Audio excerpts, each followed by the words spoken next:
سورۃ الصافات کی آیت نمبر 88۔ الحمدللہ وکفی وسلام علی عبادہ الذین اصطفی، خصوصاً علی سید الرسل وخاتم الانبیاء وعلی آلہ واصحابہ الاتقیاء۔ اما بعد فاعوذ باللہ من الشیطان الرجیم، بسم اللہ الرحمن الرحیم۔ فنظر نظرة في النجوم فقال إني سقيم، فتولوا عنه مدبرين، فراغ إلى آلهتهم فقال ألا تأكلون ما لكم لا تنطقون، فراغ عليهم ضربا باليمين فأقبلوا إليه يزفون، قال أتعبدون ما تنحتون والله خلقكم وما تعملون، قالوا ابنوا له بنيانا فألقوه في الجحيم فأرادوا به كيدا فجعلناهم الأسفلين۔ فنظر نظرة في النجوم، ابراہیم علیہ السلام نے غور سے ستاروں میں دیکھا، فقال انی سقیم، اور فرمایا کہ میں بیمار ہونے والا ہوں۔ فتولوا عنہ مدبرین، بس وہ قوم کے لوگ چلے گئے ان کو پیچھے چھوڑتے ہوئے۔ فراغ الی آلہتہم، پس ابراہیم علیہ السلام جا گھسے ان کے معبودوں کے پاس۔ فقال الا تأکلون، اور فرمایا کہ تم کھاتے کیوں نہیں ہو؟ ما لکم لا تنطقون، کیا ہو گیا تمہیں، تم بولتے کیوں نہیں ہو؟ فراغ علیہم ضربا بالیمین، پھر پل پڑے ان پر قوت سے مارتے ہوئے۔ فاقبلوا الیہ یزفون، وہ لوگ واپس پلٹے بڑی تیزی کے ساتھ غصے میں۔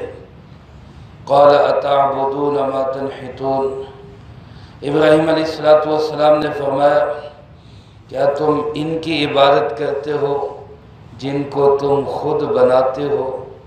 واللہ خلقکم وما تعملون، اور اللہ وہ ہے جس نے تمہیں بھی پیدا کیا، تمہارے عملوں کو بھی پیدا کیا۔ قالوا ابنوا له بنیانا، کہنے لگے اس کے لیے کوئی تعمیر کرو۔ فَأَلْقُوهُ فِي الْجَحِيمِ، اور اس کو بھڑکتی ہوئی آگ میں ڈال دو۔ فَأَرَادُوا بِهِ كَيْدًا، پس انہوں نے ارادہ کیا ایک تدبیر کا۔ فَجَعَلْنَاهُمُ الْأَسْفَلِينَ، پر ہم نے انہی کو نیچے اور ذلیل کر دیا۔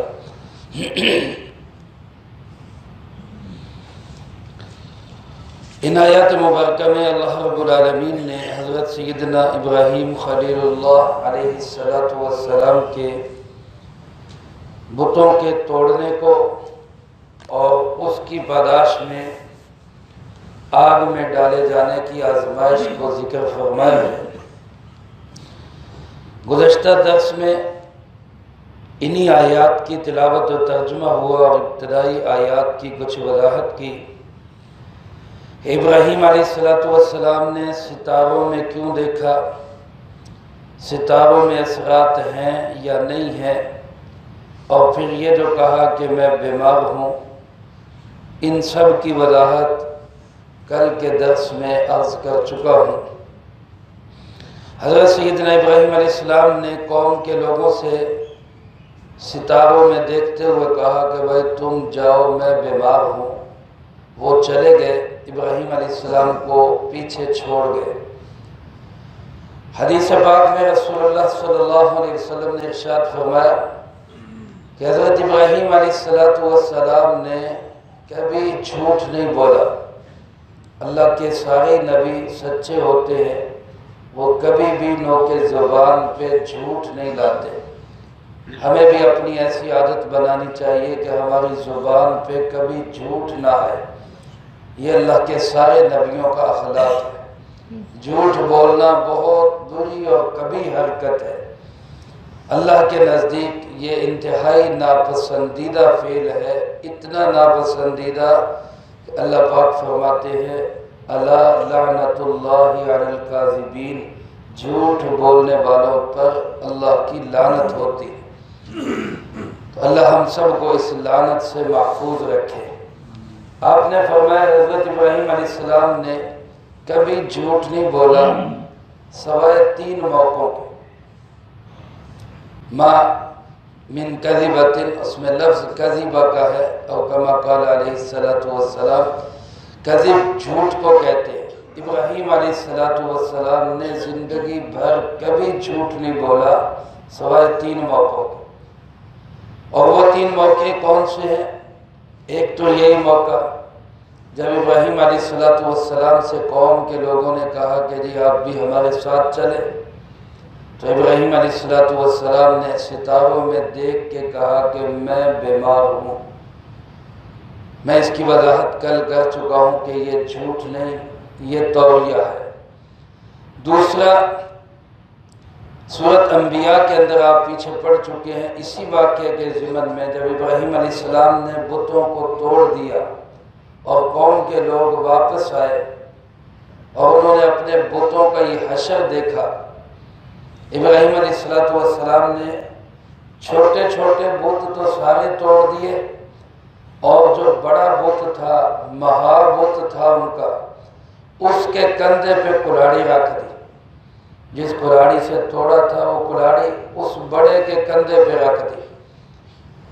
اب قوم کے لوگ جب واپس آئے غصے میں بکھرے ہوئے، اور انہوں نے آ کے کہا یہ کس نے کیا ہے، پوچھو، پتہ کرو کس نے یہ کیا ہے، ہمارے خداؤں کو کس نے توڑ دیا۔ تو پھر کہنے لگے وہ سمعنا فتى یذکرہم یقال لہ ابراہیم، وہ ایک نوجوان کو ہم نے سنا ہے، وہ ان بتوں کے بارے میں بڑی عجیب عجیب باتیں کرتا ہے، اس کا نام ابراہیم ہے۔ کہنے لگے فاتو بہ علی اعین الناس، اس کو سب کے سامنے لاؤ، بلا کے لاؤ اس کو۔ حضرت ابراہیم علیہ السلام کو بلایا گیا اور پھر پوچھا گیا انت فعلت ھذا بآلہتنا یا ابراہیم، اے ابراہیم تو نے یہ ہمارے خداؤں کے ساتھ کیا، ان کو تو نے توڑا ہے؟ تو ابراہیم علیہ السلام نے کیا فرمایا؟ بل فعلہ کبیرہم ھذا فاسألوہم ان کانوا ینطقون، وہ میں نے نہیں کیا، یہ اس بڑے نے کیا جس کے پاس کلاڑی ہے۔ جس کے پاس قتل کا آلہ نکلے، قاتل تو وہی ہوتا ہے، تو آلہ قتل تو اس بڑے کے پاس ہے، کلاڑی تو اس کے پاس ہے، اس نے کیا ہوگا، اس سے پوچھو کس نے کیا ہے۔ سارے ٹوٹ گئے، یہ اکیلا بچ گیا، اس سے تو پوچھو یہ کیوں بچ گیا۔ اور تیسرے موقع پہ جب آپ ہجرت کر رہے تھے، یہاں سے آپ نے علاقہ چھوڑا اللہ کے حکم سے، بابل اور عراق کے علاقے میں تھے، اور اللہ نے حکم دیا کہ آپ یہاں سے فلسطین میں چلے گئے، تو بابل سے عراق سے آپ فلسطین کی طرف چلے۔ راستے میں کسی اور بادشاہ سے ملاقات ہوئی، اس بادشاہ کا طریقہ کار یہ تھا، عیاش اور ظالم بادشاہ تھا، کہ وہ جس کسی کی بھی بیوی ہوتی اس کو اس سے زبردستی چھین لیتا تھا، کسی کی بھی بیوی ہوتی۔ ہوں ہے تو ساڈا بھی اج کل اداں دی ہے، کسی دن آپ لے کٹ کے پاویں طلاق دے گئی ہے جدہ۔ بہرحال اس وقت کا بادشاہ بھی ایسے ہی تھا، وہ کسی کی بیوی ہوتی اس کو وہ چھین کے لے آتا، چھین لیتا اس کو۔ حضرت ابراہیم علیہ السلام کے ساتھ ان کی بیوی، ان کی اہلیہ حضرت سارہ رضی اللہ تعالیٰ عنہ تھی، تو حضرت سارہ رضی اللہ تعالیٰ عنہ جو ان کی بیوی تھی، حضرت ابراہیم علیہ السلام نے ان سے کہا کہ اگر میں تمہارا تعارف اس طرح کراؤں گا کہ تم میری بیوی ہو تو پھر یہ تمہیں چھین لے گا، مذہب بھی جائے گا، عزت بھی جائے گی، تو لہذا میں اس کے سامنے یہ کہوں گا کہ تم میری بہن ہو، تم نے انکار نہیں کرنا۔ چنانچہ بادشاہ نے جب یہ پوچھا کہ یہ کون ہے تو ابراہیم علیہ السلام نے فرمایا کہ یہ میری بہن ہے۔ یہ تینوں جگہ پہ آپ دیکھیں بظاہر یہ لگتا ہے کہ یہ جھوٹ ہے، لیکن در حقیقت یہ جھوٹ نہیں ہے۔ سکیم کے متعلق تو میں کل عرض کر چکا ہوں، اور جو یہ فرمایا کہ اس بڑے سے پوچھو اس نے نہ کیا ہو، یہاں بھی علماء نے لکھا ہے کہ ابراہیم علیہ السلام نے یہ نہیں کہا کہ اس نے کیا ہے، انہوں نے یہی کہا کہ بھائی اس سے پوچھو تو صحیح کس نے کیا ہے۔ یہ جو کھڑا ہے اور سلامت ہے اور کلاڑی بھی اس کے پاس ہے تو کم از کم اس سے تو پوچھو۔ مقصد یہی تھا کہ قوم کو، لوگوں کو بتایا جائے کہ یہ بے بس ہے، بتوں کے اندر کوئی حقیقت نہیں ہے۔ چنانچہ جب ابراہیم علیہ السلام نے کہا بھائی اس سے پوچھو تو کہنے لگے یہ تو بولتے ہی نہیں، یہ تو بولتے ہی نہیں ہے۔ ابراہیم علیہ السلام نے کہا میں بھی تو یہی کہتا ہوں کہ یہ کچھ نہیں کر سکتے، میری دعوت بھی تو یہی ہے۔ تو پھر اف لکم ولما تعبدون من دون اللہ، افسوس ہے تم پر اور جن کی تم عبادت کرتے ہو ان پر بھی افسوس ہے، ہمارا معبود تو صرف کون ہے؟ اللہ ہے۔ اور جو سارا کو بہن کہا تو اسلامی لحاظ سے ہر مسلمان مرد عورت ایک دوسرے کے بہن بھائی، اور اس وقت میں روئے زمین پر پوری دنیا پر دو ہی لوگ توحید والے تھے، ایک ابراہیم اور ایک ان کی اہلیہ سارہ، یہ دو ہی توحید والے تھے۔ اس وجہ سے حضرت ابراہیم علیہ السلام نے ان کو اپنی دینی اعتبار سے کہا کہ تو میری بہن ہے۔ تو لہذا ظاہراً تو یہ لگتا ہے کہ یہ غلط بیانی ہے، حقیقت میں یہ غلط بیانی نہیں ہے۔ رسول اللہ صلی اللہ علیہ وسلم نے اس کو کاذبہ اس لیے فرما دیا کہ ظاہر کے اعتبار سے یہ ایسے لگتا ہے جیسے کہ غلط بیانی، حالانکہ حقیقت میں یہ غلط بیانی ہے نہیں، کیونکہ اللہ کے نبی وہ معمولی سے گناہ سے بھی پاک ہوتے ہیں، جھوٹ تو بہت بڑا گناہ ہوتا ہے۔ بہرحال قوم کے لوگ چلے گئے، حضرت ابراہیم علیہ السلام کو چھوڑ گئے، فَتَوَلَّوْا عَنْهُ مُدْبِرِينَ، وہ چلے گئے پیٹھ پھیرتے ہوئے، ابراہیم علیہ السلام پیچھے رہ گئے۔ اور اسی موقع کی تلاش میں تھے حضرت ابراہیم علیہ السلام۔ چنانچہ جیسے ہی قوم کے لوگ وہ باہر نکلے، شہر خالی ہوا، ان کا عبادت خانہ بھی خالی ہو گیا، تو ابراہیم علیہ السلام کو موقع ملا، فراغ علیہم فراغ الی آلہتہم، حضرت ابراہیم علیہ السلام سیدھے جا گھسے ان کے عبادت خانے کے اندر، جہاں ان کے بڑے بڑے بت پڑے ہوئے تھے۔ اب الگ الگ بت بنائے ہوئے، کوئی جو ہے بیٹے بیٹیاں دینے والا خدا، اور کوئی اسی طرح بارشیں کسی سے مانگتے، کسی سے رزق مانگتے، کسی سے کچھ مانگتے۔ تو یہ لوگ انہوں نے الگ الگ خدا بنائے ہوئے۔ حضرت ابراہیم علیہ السلام جب گئے تو جا کے کیا دیکھتے ہیں، کسی خدا کے سامنے مٹھائی کے ٹوکرے رکھے ہوئے، کسی کے سامنے فروٹ رکھے ہوئے، کسی کے سامنے کھانے رکھے ہوئے، نظر و نیاز اور چڑھاوے ان کے سامنے پڑے ہوئے۔ تو ابراہیم علیہ السلام ان سے کہنے لگے مرو کھاندے کیوں نہیں پہ؟ قال الا تاکلون، کھا کیوں نہیں رہے، تمہارے سامنے پڑے ہوئے کا۔ اگر کھانے کی ضرورت نہیں تو رکھنے کا کیا فائدہ؟ مقصد یہ بات سمجھانی، یہ کوئی بیکار بات نہیں ہے جو قرآن نے نقل کر دی۔ سمجھانے کی بات یہ ہے کہ اگر یہ کھاتے نہیں تو ان کے سامنے رکھنے کا کیا فائدہ؟ آج کل آپ دیکھیں یہی صورتحال ہمیں درباروں پہ نظر آتی، لوگ اچھے اچھے کپڑے، چادریں، گلدان اور بڑی قیمتی چیزیں جا کے وہ درباروں پہ چڑھا دیتے۔ وہ قبر والن کیڑا ٹھنڈ لگتی پی جڑا اتنے چادراں سے چادراں پائی جانے، یہ چادریں قبر پہ ڈالنے کی بجائے کسی غریب کے تن کو ڈھانپو جو سردی سے ٹھٹر رہا ہے، جو سردی سے مر رہا ہے، اس کے جسم پہ چادر آئے گی، وہ کوئی دعا دے گا تو وہ تمہیں جو وہاں سے ملنا ہے اس کی دعا سے اس سے کہیں زیادہ مل جانا ہے۔ یہی صورتحال اس وقت بت پرستی کی تھی۔ آج آپ ہندوؤں میں چلے جائیں تو آپ کو وہاں یہی چیزیں نظر آتی، وہ دودھ ڈال رہے ہیں بتوں کے اوپر، ان کو جو ہے کہ گلاب سے غسل دے رہے ہیں، اور ان کو جناب خوشبوؤں کے اندر لد رہے ہیں، اور ان کے اوپر کھانے چڑھا رہے ہیں۔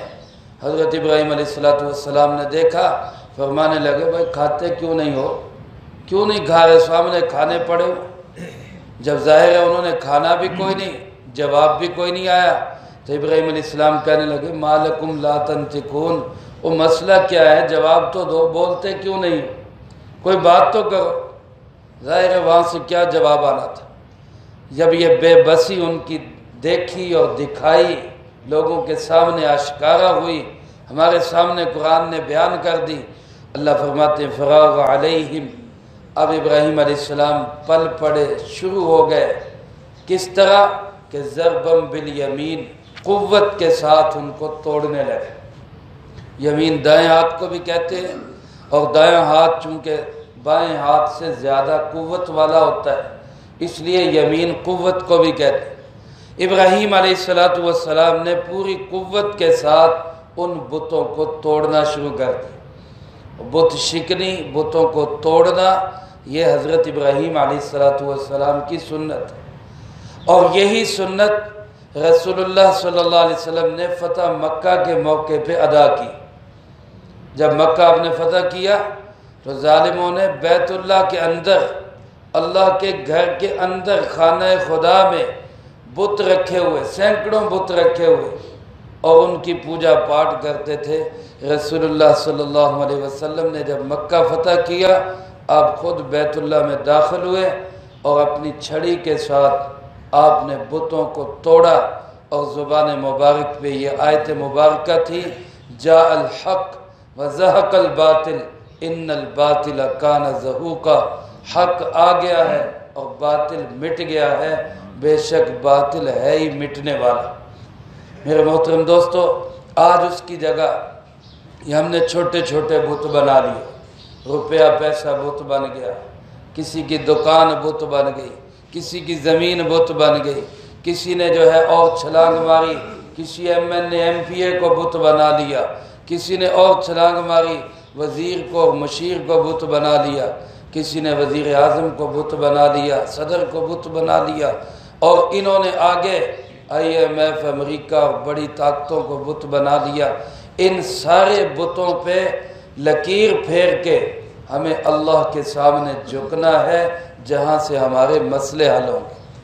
ہمارا مسئلہ دکان سے حل نہیں ہوگا، ہمارا مسئلہ کاروبار سے حل نہیں ہوگا، ہمارا مسئلہ زمین اور ہمارا مسئلہ جائیدادوں سے حل نہیں ہوگا، ہمارا مسئلہ روپے پیسے سے حل نہیں ہوگا، ہمارا مسئلہ حل ہوگا کس کے حل کرنے سے؟ اللہ کے حل کرنے۔ ان بتوں کو توڑنا ہوگا، ان بتوں کو توڑیں گے تو پھر ہمیں اللہ ملے گا۔ آج میرے محترم دوستو، یہ ظاہری بت بھی اور باطنی بت بھی ہمارے سروں پہ سوار ہیں۔ ارادہ کریں، نیت کریں، عہد کریں کہ ایک ایک کر کے ہم سب ان بتوں کو توڑیں گے انشاءاللہ۔ اللہ پاک فرماتے ہیں فَأَقْبَلُوا إِلَيْهِ يَزِفُّونَ، قوم کے لوگ وہاں تھے، اطلاع ملی کہ جناب بت خانے میں تو تباہی ہو گئی، کسی نے مطلع کر دیا، لوگ دوڑے دوڑے واپس آئے، یزفون، غصے میں بپھرے ہوئے۔ ظاہر بات ہے ان کے تو خدا تھے، اور مذہبی طور پہ یہاں تو کسی کے پیر کو کچھ کہہ دے تو اس کے تن بدن میں آگ لگ جاتی، کسی کے سیاسی لیڈر کو کوئی بات کہہ دے وہ غصے سے کھول اٹھتا ہے، تو جن کے خدا تھے ان کی حالت کیا ہوئی ہوگی؟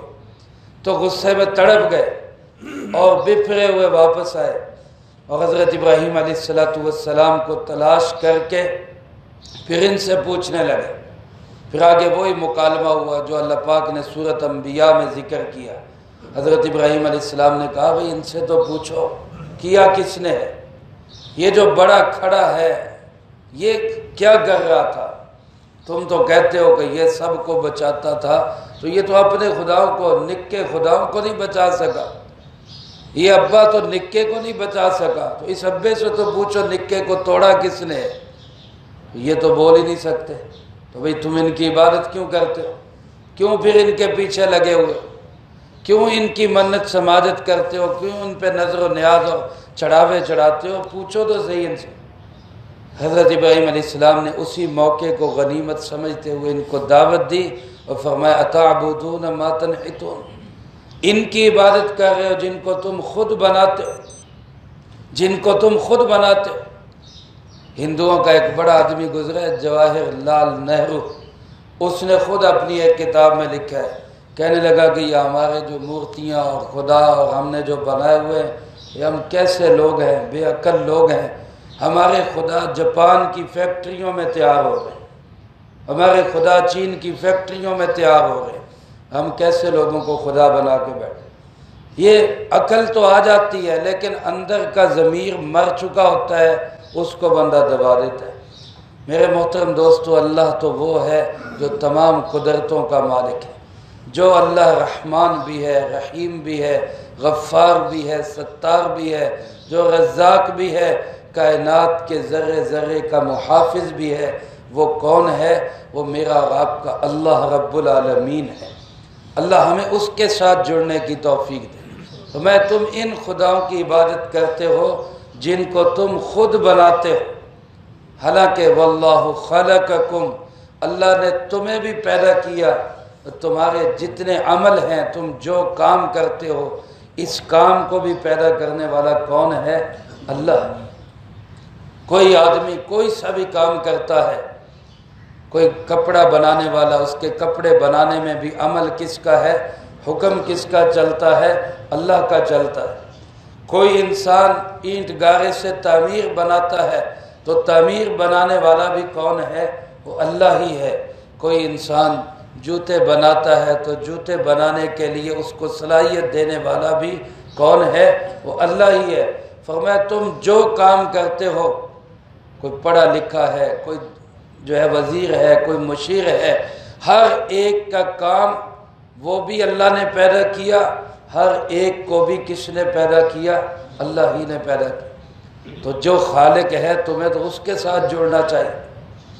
جب قوم کے لوگ دلیل سے مقابلہ نہ کر سکے اور دلیل کے میدان میں فیل ہو گئے تو کہنے لگے کہ اب طاقت استعمال کرو۔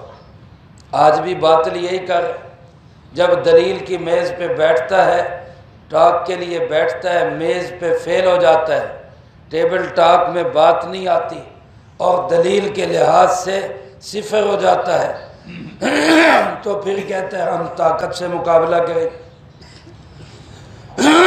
پھر وہ مختلف ہیلے بہانوں سے ذلیل کرنے کی کوشش کرتا ہے، طاقت سے مار دینے کی کوشش کرتا ہے۔ یہی کوشش ہوئی ابراہیم علیہ السلام کے بارے میں۔ کہنے لگے بھئی دلیل سے تو مقابلہ ہوا نہیں، فیل ہو گئے ہیں، لہذا اب اس کو ختم ہی کر دو۔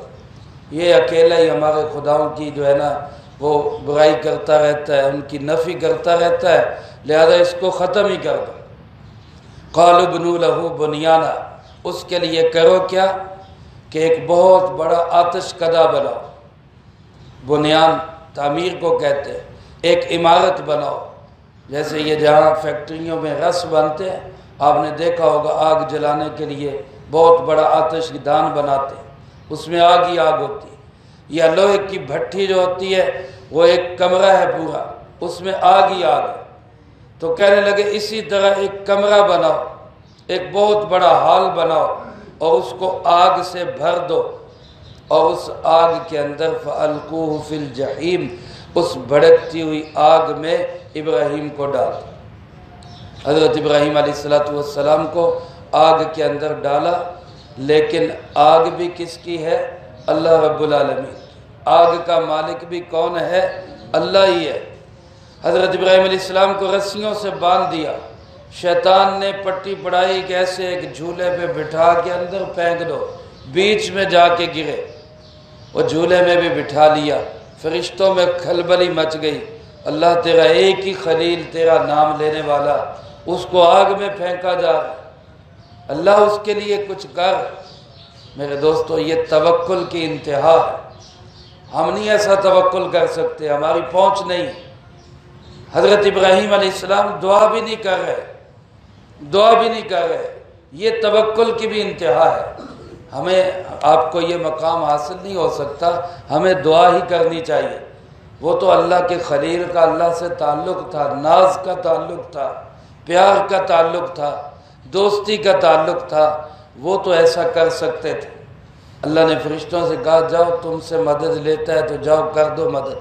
فرشتے آگے سلام کیا، اللہ کے خلیل ہمارے لائق کوئی خدمت، میں پانی بہا دیتا ہوں، میں ہوا سے اڑا دیتا ہوں، میں ان کو آگ کو اٹھا کے انہی پہ پھینک دیتا ہوں، اپنی اپنی خدمات پیش کر رہے۔ اللہ کے خلیل جس کا تعلق اللہ سے جڑا ہوا تھا کہنے لگا بھیجا گیا ہے کہ اپنی مرضی سے آئے ہو؟ نے کہا بھیجا تو نہیں گیا، اجازت لے کے آئے۔ کہا پھر جاؤ، مجھے تمہاری مدد کی ضرورت نہیں، میرا اللہ مجھے دیکھ رہا ہے، اگر اس کو جلانا منظور ہے تو آج ابراہیم بھی جلنے کے لیے تیار ہے، اور اگر بچانا منظور ہے تو پھر وہ خود بچا لے، مجھے تمہاری مدد کی بھی کوئی ضرورت نہیں۔ یہ جب پیار ہوتا ہے نا تو پھر نخرے بھی ہوتے ہیں۔ رسول اللہ صلی اللہ علیہ وسلم نے یہی پیار اللہ رب العالمین سے کیا، یہی پیار حضرت ابراہیم علیہ السلام کو اللہ رب العالمین سے تھا۔ یہ اللہ اگر تجھے جلانا منظور ہے میں جلنے کے لیے تیار ہوں، بچانا منظور ہے تو پھر خود بچا، فرشتوں کی بھی ضرورت نہیں۔ پھر میرے دوستو اللہ نے بھی براہ راست آگ کو حکم دیا، یا نار، اے آگ۔ آج آگ بھی اپنی قسمت پہ ناز کر رہی ہوگی کہ مجھے میرے پیدا کرنے والے نے مخاطب کیا۔ یا نار، اے آگ، کونی بردن و سلامہ، ٹھنڈی ہو جا، اے آگ ٹھنڈی ہو جا۔ علماء نے لکھا ہے جب یہ کہا تو اتنی ٹھنڈی ہو گئی کہ ٹھنڈ لگنے لگ گئی، آگ میں ٹھنڈ لگنے لگ گئی۔ پھر ساتھ ہی اللہ نے فرمایا وسلامہ، بس اتنی بھی نہیں ٹھنڈی ہونا، سلامتی والی بات، میرے ابراہیم کو کچھ نہیں ہونا چاہیے۔ حضرت ابراہیم علیہ السلام آگ میں رہے 3 دن یا 40 دن، مختلف روایات، اور اس میں ان کے جسم کی رسیاں تک جل گئی، جسم پہ بندھی ہوئی رسیاں تک جل گئی، لیکن ایک بال جلنا تو کیا، بال کا رنگ بھی نہیں بدلا۔ حضرت ابراہیم علیہ السلام کے جسم مبارک کو کچھ بھی نہیں ہوا۔ آگ بھی کس کے حکم پہ چلتی ہے؟ اللہ کے حکم پہ۔ زور سے بولیں، کس کے حکم پہ؟ آگ میں رکھ کے اللہ نے اس کو گل و گلزار بنا دیا۔ میرے محترم دوستو، جب انسان اللہ کے لیے قربانی دیتا ہے تو پھر اللہ خود اس کا مددگار ہوتا ہے۔ اللہ فرماتے ہیں فَأَرَادُوا بِهِ كَيْدًا، انہوں نے میرے ابراہیم کو مارنا چاہا، تدبیر کی مارنے کی، فَجَعَلْنَاهُمُ الْأَسْفَلِينَ، ہم نے انہی کو ذلیل و رسوا کر دیا۔ آگ بجھی، ابراہیم علیہ السلام ہنستے مسکراتے باہر آ گئے، پھر توحید کی دعوت شروع کر دی۔ اس کے بعد ایک اگلا امتحان آیا، اس کا تذکرہ اگلی فرصت میں ہوگا۔ اللہ پاک سے دعا ہے